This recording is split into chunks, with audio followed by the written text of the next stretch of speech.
देखिए, ये जो मिलिट्री ट्रायल की बात है, ये आज से नहीं हो रही है, ये पिछले कई महीनों से हो रही है। हम्म। ये पंजाब हुकूमत भी कर रही है, ये हुकूमत के मिनिस्टर्स भी कर रहे हैं। हर कोई फोरम, जिस फोरम पे बैठता है वो मिलिट्री ट्रायल की बात करता है। तो लाजमी बात है कि it's a matter of concern. आपने कहा कि गैर मशरूत तरीके से मुज़ाकरात करने को हम तैयार हैं, तो अगर क्या मैंडेट वापसी के मुतालबे पर पीटीआई कोई लचक दिखा सकती है?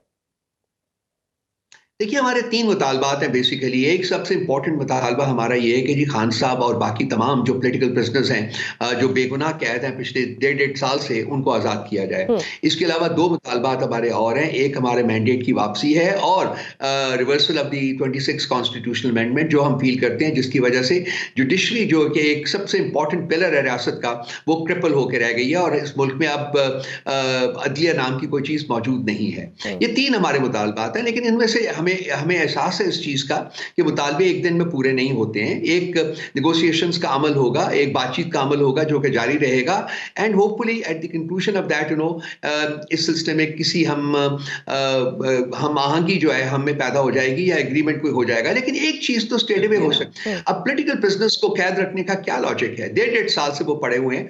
अब वो कोई मुल्क से भाग नहीं रहे हैं। जब भी अदालत उनको बुलाएगी, अदालत के सामने वो पेश होंगे, लेकिन उनको जेलों में रखने का कोई कोई लॉजिक नहीं है, कोई रैशनल नहीं है।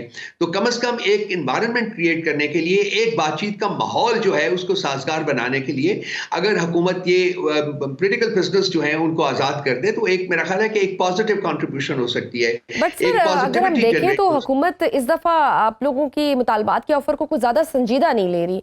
वफाकी वजीर इत्तलात अता तारड़ तो कहते हैं कि पहले ये 9 मई और 26 नवंबर के वाकयात पर शर्मिंदगी तो जाहिर करें, फिर हम आगे बात करें। ख्वाजा आज़म साहब ने भी इसी तरह से कहा कि हम मुज़ाकरात तो कर ले, लेकिन फिर बानी पीटीआई की गारंटी कौन देगा? ये इंतहाई गैर संजीदा गुफ्तगू है कि बानी पीटीआई की गारंटी कौन देगा। बानी पीटीआई जो है, जितने वो इस मुल्क के इंटरेस्ट के साथ कमिटेड है, कोई और लीडर कायद आज़म के बाद कभी आया ही नहीं है। जिस तरीके से उन्होंने इस रियासत, इस मुल्क और इसके मुल्क के अवाम के राइट्स के लिए फाइट किया और कर रहे हैं, वो भी कभी किसी ने नहीं किया। वो कोई सऊदी अरेबिया नहीं भागे, वो कोई लंदन नहीं भागे, अमरीका नहीं भागे। वो 1.5 साल से जेल में पड़े हुए हैं और जिन नामुसाइद हालात में वो वहां पड़े हुए हैं, वो भी सबको पता होना चाहिए। मेरा ख्याल आप लोगों को, मीडिया से भी लोगों को इजाजत लेके जाना चाहिए, वहां देखना चाहिए, खुद देखना चाहिए कि किन हालात में उनको वहां रखा गया हुआ है। तो वो एक ऐसा शख्स है जो कि बासूल आदमी है और रियासत का इंटरेस्ट जो है उसके लिए मुकद्दम है, और उसके लिए उसने लिटरली अपना ये सारे जो टॉर्चरस नामसाइद हालात हैं उनका भी वो खंदा पेशानी से मुकाबला कर रहे हैं। तो ये कहना कि जी वो सीरियस नहीं है या वो उनकी गारंटी कौन देगा, ये इंतहाई गैर जिम्मेदाराना स्टेटमेंट है, भचकाना स्टेटमेंट है, और ऐसी स्टेटमेंट देनी नहीं चाहिए। वो ये भी कह रही है, हुकूमत ये भी कह रही है कि सिविल नाफरमानी की जो धमकियां में दी जा रही है, इस तरह की बातें करके फिर आप इन मुज़ाकरात को भी सबटाज ही करेंगे, क्योंकि और दूसरा इस चीज़ को वो भी इतना सीरियस नहीं ले रहे हैं। वो एग्जाम्पल दे रहे हैं कि माजी में भी ये कॉल दी गई थी और किस तरह से नाकाम हुई, अभी भी यही हाल होगा जैसे फाइनल कॉल का हाल हुआ था। देखिए, वो तो वक्त आने वाला वक्त बताएगा कि वो नाकाम होती है या कामयाब होती है, लेकिन पॉइंट ये है कि जी हमने तो तारीख दी है कि जी आप बैठ के बात कर लीजिए, बात कर लेते हैं अगर आप, और मामलात आगे बढ़ते हैं। जैसा कि मैंने आपके पहले सवाल के जवाब में कहा था कि अगर कोई पॉजिटिविटी नजर आती है तो ये जो कॉल है इसको रिव्यू भी किया जा सकता है, वो देखा जा सकता है, क्योंकि प्रिंसिपल जो प्रायोरिटी है वो तो यही है ना कि जी मामला जो है वो बातचीत के जरिए हल करने की कोशिश की जाए। तो उसके ऊपर फोकस है हमारा, और चाहेंगे कि वो मामला बातचीत के जरिए ही हल हो at the end of the day. खबरें तो ये भी थी कि शायद इस कॉल पे, सिविल नाफरमानी की कॉल पे, शायद आपकी पार्टी में भी कुछ मुख्तलिफ राय है। कुछ लोग कहते हैं कि ये बहुत ज्यादा कबल वक्त कॉल है, ये we shouldn't be going to that point, या आप सब लोग कन्विंस्ड हैं? पाकिस्तान तहरीक इंसाफ पाकिस्तान की सबसे बड़ी और सबसे ज्यादा पॉपुलर पॉलिटिकल पार्टी है। मुख्तलिफ आरा हर पॉलिटिकल पार्टी में होती हैं, पीपल्स पार्टी में भी है, PMLN में भी होंगी, MQMP में भी होंगी, जमात इस्लामी में भी होंगी, जमीयत उलमा इस्लाम में भी होंगी। इसी तरह से पाकिस्तान तहरीक इंसाफ में भी मुख्तलिफ आरा हैं।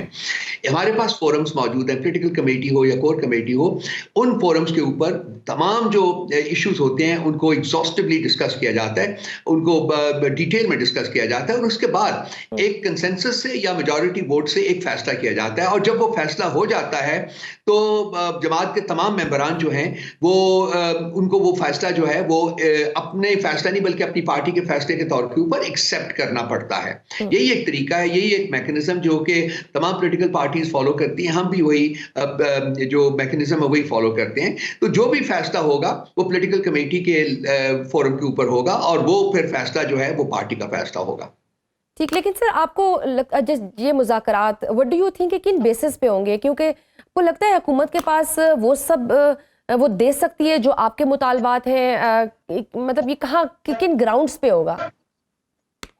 मैंने पहले अर्ज किया ना कि एक मुतालबा तो वो पूरी कर सकती है फौरन, और वो ये है कि जो पॉलिटिकल प्रिजनर्स हैं, जो ज़मीर के कैदी हैं इस वक्त हमारे, जो सर इमरान खान साहब का बाहर आने का मतलब ये है कि फिर हुकूमत तो आपको पता ही है मुश्किल से ही चल पाएगी। देखिए कब तक खान साहब को ये जेल में रखेंगे, कब तक कैद रखेंगे, ये भी बताइए ना। कभी इधर सोचा आपने? 1.5 साल क्योंकि राना सनाउल्लाह भी खदशात का इज़हार कर चुके हैं। वो कहते हैं कि अगर इमरान खान साहब बाहर आ गए तो फिर तो हम अंदर चले जाएंगे। ये नेगेटिविटी है जो कि उनके ज़हनों में बसी हुई है। वो नहीं चाहते कि जो नेगोशिएशंस हैं, जो बातचीत है वो कामयाब हो, इसलिए वो इस किस्म के हीले बहाने करते रहते हैं। ये कहना खान साहब को मैं अर्ज किया ना, मैं जरा उससे बात करते हैं, कब तक जेल में रखेंगे? 10 साल, 20 साल, 30 साल, कब तक रखेंगे? कौन सी वो अदालत है जो कि उनको इतनी देर तक रहने देगी कैद में? क्या उनको इंसाफ नहीं मिलेगा? इस मुल्क में बिल्कुल डिनाई कर दिया जाएगा। तो ये मतलब उन्होंने बाहर तो आना ही है और अनकरीब इंशाल्लाह ताला वो बाहर आएंगे। तो ऑब्वियसली इनको चाहिए कि इस किस्म की गुफ्तगू करना छोड़ दें अगर ये वाकई सीरियस हैं।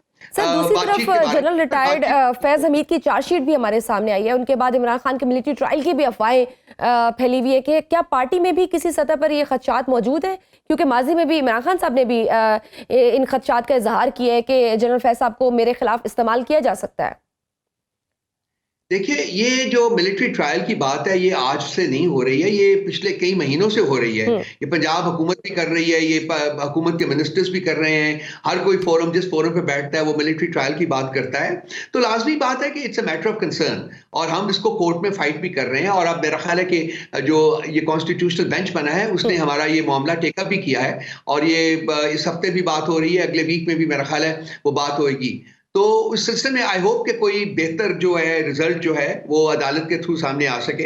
हमारा मुतालबा हमेशा से यही रहा हुआ है कि जी 9 मई या हो या 8 फरवरी के इलेक्शन हो, उनके बारे में एक इंडिपेंडेंट जुडिशियल कमीशन बनना चाहिए, उसको एग्जॉस्टिवली तहकीकात करनी चाहिए और अपना जो फैसला वो अनाउंस करना चाहिए और वो फैसला फिर तमाम पॉलिटिकल पार्टीज को एक्सेप्टेबल होगा और उसके मुताबिक आगे बढ़ा जाएगा। ये क्यों नहीं किया जा रहा?